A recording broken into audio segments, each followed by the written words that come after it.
El Señor esté con ustedes. Lectura del Santo Evangelio según San Juan.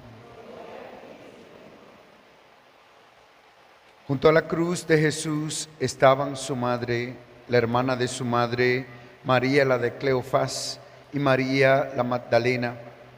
Jesús, al ver a su madre y junto a ella al discípulo al que amaba, dijo a su madre: Mujer, ahí tienes a tu hijo. Luego dijo al discípulo: Ahí tienes a tu madre. Y desde aquella hora el discípulo la recibió como algo propio. Después de esto, sabiendo Jesús que todo estaba cumplido, para que se cumpliera la escritura, dijo: Tengo sed. Había allí un jarro lleno de vinagre, y sujetando una esponja empapada con vinagre a una caña de hisopo, se la acercaron a la boca. Jesús, cuando tomó el vinagre, dijo: Está cumplido. E inclinando la cabeza, entregó el espíritu. Los judíos entonces, como era el día de la preparación, para que no se quedaran los cuerpos en la cruz el sábado, porque aquel sábado era un día grande, pidieron a Pilato que les quebraran las piernas y que los quitaran. Fueron los soldados, le quebraron las piernas al primero y luego al otro que habían crucificado con él. Pero al llegar a Jesús, viendo que ya había muerto, no le quebraron las piernas, sino que uno de los soldados con la lanza le traspasó el costado y al punto salió sangre y agua. Palabra del Señor. Querida familia, queridos hermanos en el Señor, el siglo XIII dio a luz a una de las órdenes más importantes de la cristiandad, aquella destinada sobre todo para la liberación de los esclavos, literalmente. Ya los moros o musulmanes, como bien se conocía en la historia, había esclavizado a España por muchos siglos y los cristianos eran tomados como esclavos.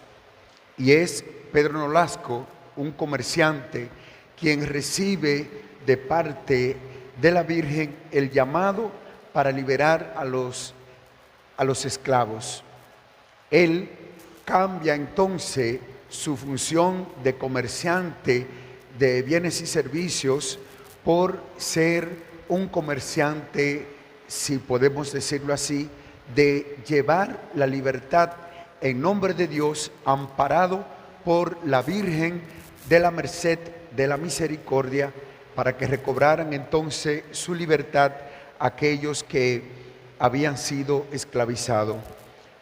Su fortuna, cuando ya se vio agotada porque tenía que dar dinero para la liberación, su fortuna se vio agotada y él entonces comienza a buscar amigos y patrocinadores para la libertad de estos esclavos. Y en algunas ocasiones, ya fundada la orden de los mercedarios, entonces ellos se intercambiaban, tomaban el lugar del esclavo para que el esclavo entonces fuera liberado. Todo por disposición de la Virgen María, que ha venido a romper las cadenas que nos atan a la esclavitud. Esclavitudes físicas, esclavitudes psicológicas, esclavitudes psicosomáticas, esclavitudes espirituales. La Virgen, dada por Jesús, ha venido no solo a traernos a Jesús, sino a traernos todo lo que conlleva recibir a Jesús en nuestras vidas. Recibir a Jesús en nuestra vida es recibir justamente la realización plena desde aquí hacia la eternidad. Muchas mujeres en el transcurso de la historia de la salvación ocuparon muy buenas posiciones, algunas de poco renombre, otras un poquito más. El caso de Judith, que tiene un protagonismo especial en la historia de la salvación. A ella se ensalza con palabras que más tarde corresponderían a la Virgen María. Por esto, Judith, en la primera lectura que hoy hemos escuchado, nos está entonces narrando la victoria que en nombre de Dios se realiza para el pueblo de Israel. Dios no ha retirado su misericordia de la casa de Israel porque ha tenido realmente compasión con cada uno de sus hijos. Porque el Señor no se olvida de nosotros. Él ha visto nuestra cautividad y ha roto nuestras cadenas, según el Salmo 124 hoy nos está diciendo. He visto la cautividad de mis hijos y he roto las cadenas. Cristo ha venido para nuestra libertad, pero esa libertad siempre va a tener el libre albedrío del hombre y de la mujer. Decidimos ser libres en la medida en que optamos por todas aquellas cosas que conllevan a la libertad. ¿Y qué es la libertad? Es hacer lo que se debe en cada momento. No es hacer lo que yo quiera, porque si es hacer lo que yo quiera, se convierte en un libertinaje y se vulnera la libertad de la otra persona. Como muy bien decía Benito Juárez, el respeto al derecho ajeno constituye la paz. Paz que todos queremos, pero paz por la que muchas veces poco nos comprometemos para alcanzarla, porque para ello debemos hacer guerra interna, porque hay en nosotros realmente muchas veces la necesidad y la inclinación a los bajos instintos. Si de las obras de la carne hay 15, de las obras del Espíritu hay 9, pero estas 9 superan a las otras 15, cosas que se daban justamente en Galacia y que Pablo entonces, escribiendo a ellos, quiere que lo tengan en cuenta. Por citar, decimos, la fornicación, la impureza, libertinaje, idolatría, hechicería, enemistades, discordias, envidia, cólera, ambiciones, divisiones, disensiones, rivalidades, borracheras, orgías y cosas por el estilo. A todo ello se oponen entonces las que corresponden a los frutos del Espíritu. Si las otras son obras, estas se constituyen en frutos que el Espíritu va dando en nuestra vida. Y el primero de ello es el amor, la alegría que todos debemos llevar, la paz, la paciencia, que es la ciencia de la paz, la afabilidad, la bondad, lealtad, modestia, dominio de sí. Entonces, contra todas estas cosas que hemos citado, no hay ley que se oponga. ¿Queremos ser felices? Sí, pero ¿qué hacemos para ser felices? En el día a día, muchas veces nos enfocamos solo en ver las cosas que nos impiden avanzar, pero no vemos a veces las cosas que nos permiten el progreso, porque lo que permite el progreso lleva sacrificio, esfuerzo, dedicación, es darnos para entonces lograr que avancemos. Si vemos este templo, no se construyó de la noche a la mañana.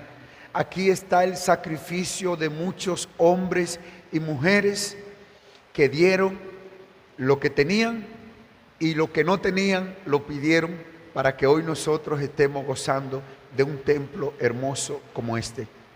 Todo esto tiene su historia, como cada cicatriz en nuestro cuerpo también tiene su historia, así cada hombre y cada mujer. Lo que somos hoy se debe también al esfuerzo de nuestros padres, al esfuerzo de tanta gente que nos ama y que en la contraposición de las obras de la carne y los frutos del Espíritu han optado por los frutos del Espíritu, que nos conducen realmente a la felicidad. Jesús, en medio de su sufrimiento en la cruz, nos da a alguien muy importante. No quiere que nos quedemos huérfanos y nos da a la madre.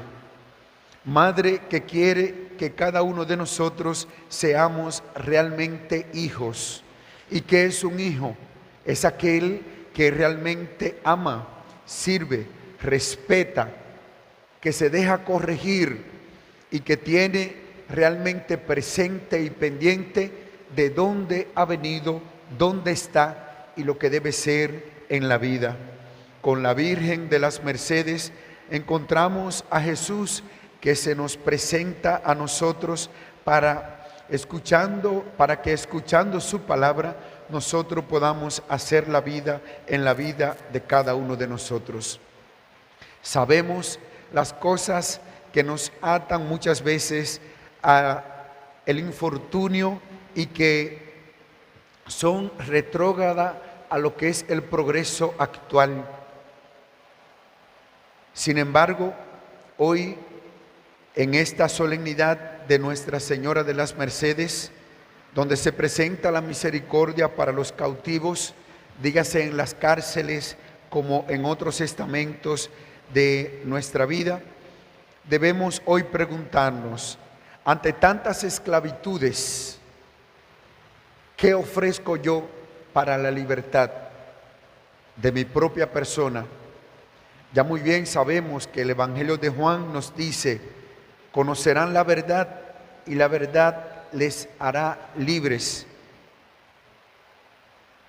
¿Tenemos nosotros la libertad verdadera? Y viendo las esclavitudes, ponemos nosotros un granito de arena para romper cadenas. ¿Somos nosotros parte del problema o aportamos a la solución? Cuando nosotros seamos capaces de ver que si sumamos, vamos restando a las cosas negativas, romperemos cadenas y encontraremos la libertad verdadera. Que la Virgen de las Mercedes, cuya imagen tiene dos pedazos de cadenas que no se unen, sino que están rotas, puedan romper en nuestro pueblo dominicano, en nuestro pueblo de las terrenas y nuestros campos, todas las cosas que nos impiden sentirnos libres, que el hombre y la mujer puedan llevar a sus hogares el sustento necesario y que esto le permita también ahorrar lo necesario para que la canasta familiar alcance a cada persona, que las esclavitudes de un sistema educativo deficiente también puedan romperse, que las cosas que nos impiden a nosotros, a veces el egoísmo, la prepotencia y la supremacía, que nos impiden avanzar en nuestra iglesia dominicana,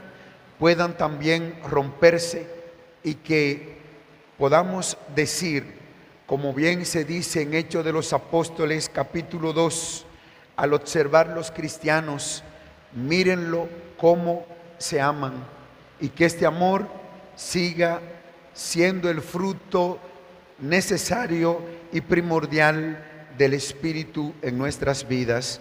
Que el Señor nos bendiga y la Virgen de las Mercedes interceda por nosotros, por nuestra familia, por nuestros enfermos sobre todo, que tanto necesitan de la misericordia y de nuestra compasión.